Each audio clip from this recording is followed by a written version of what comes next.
सुल्तानपुर में भगवा अपमान के मामले में अब पुलिस शिकायत की गई है।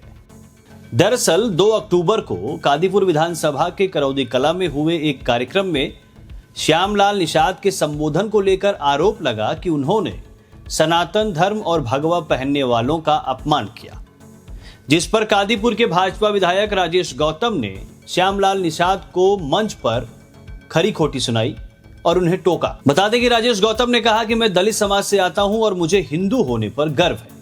वहीं श्यामलाल पर अब करौदी कला थाना क्षेत्र में एफआईआर दर्ज की गई है। स्थानीय ग्रामीणों ने श्यामलाल के खिलाफ आरोप लगाया कि उन्होंने धार्मिक भावनाओं को आहत किया है और समाज में नफरत फैलाने का काम किया है। इस मामले में ग्रामीणों ने थाना प्रभारी को एक ज्ञापन सौंपा है, जिसमें श्यामलाल के खिलाफ सख्त कार्रवाई की मांग की गई है।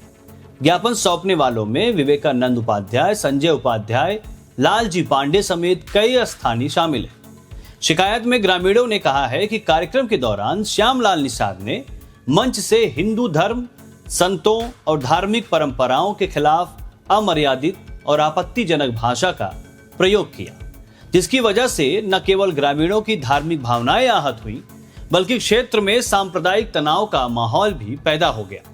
उनका कहना है कि इस तरह के भाषण से समाज में नफरत की भावना जन्म लेती है और धर्म विशेष को लेकर घृणा तथा अविश्वास फैलता है। बता दें कि जिस वक्त श्यामलाल निषाद अपना संबोधन दे रहे थे, वहां विधायक राजेश गौतम भी मौजूद थे। उन्होंने मंच से हो रहे अमर्यादित भाषण का विरोध किया और तुरंत उस कार्यक्रम को रुकवाया।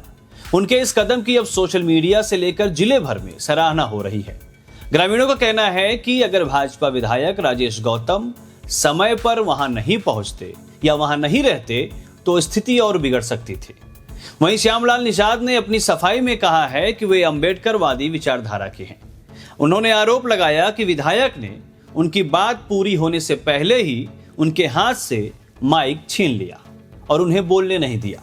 अब आपको बताते हैं कि श्यामलाल ने क्या कहा, जिस पर इतना विवाद छिड़ा हुआ है। उन्होंने अपने संबोधन में कहा कि दिल्ली में एक बाबा के भेष में आश्रम चलाने वाले ने तमाम छोटी छोटी बच्चियों का शोषण किया।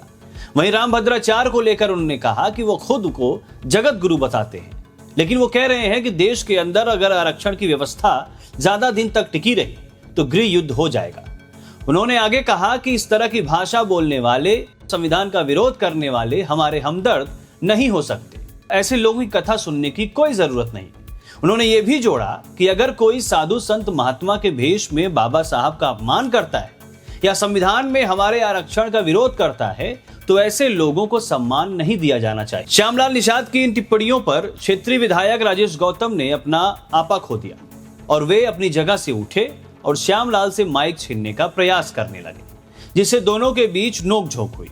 विधायक ने मंच पर ही माइक हाथ में लेकर कहा कि वे सनातन का अपमान नहीं सहेंगे और ऐसी भाषा को बर्दाश्त नहीं करेंगे। वहीं ग्रामीणों ने प्रशासन से अब मांग की है कि इस मामले में एफआईआर दर्ज करके जो भी दोषी हैं उनके खिलाफ कड़ी से कड़ी कार्रवाई की जाए, जिससे भविष्य में ऐसी घटनाओं को दोहराया न जा सके।